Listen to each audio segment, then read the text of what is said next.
Et en économie, l'État du Cameroun, à travers le Fonds de développement des filières cacao-café, financé par les ministères du Commerce et de l'Agriculture, vole au secours des producteurs de l'arrondissement de Melon dans le département du Mongo, région du littoral.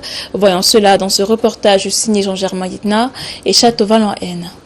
Quand la vente va commencer ici, cette usine va fonctionner à plein régime. Le FODEC, une initiative du gouvernement camerounais à travers les ministères de l'Agriculture et du Commerce et les bailleurs de fonds, vole au secours des seigneurs de la terre de l'arrondissement de Melon.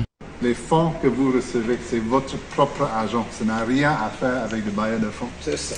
C'est l'appui que l'Union européenne, qui fait partie du club de CAFI, a donné au FODEC et le gouvernement, les partenaires du gouvernement et le MINEPAD aussi. Nous sommes venus donc tester en fait ce mécanisme, nous assurer que les producteurs sont satisfaits.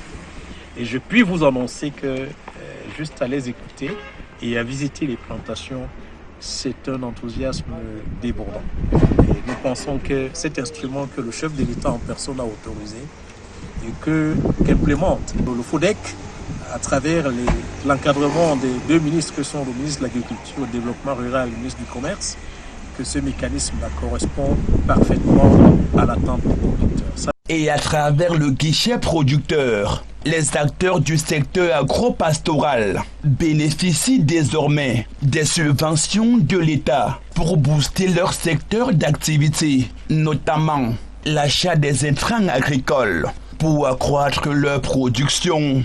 Le système dans son ensemble donne beaucoup de promesses qu'on a maintenant un mécanisme très efficace pour les bailleurs de fonds de contribuer à grande échelle à la modernisation de l'agriculture pour aller vers ce que le gouvernement appelle l'agriculture de deuxième génération. Puisque nous rendons compte aujourd'hui que le producteur bénéficie des fruits de son travail, des fruits de la redevance, et que l'appui de l'État va véritablement aux producteurs. Et c'est ce qu'on recherchait.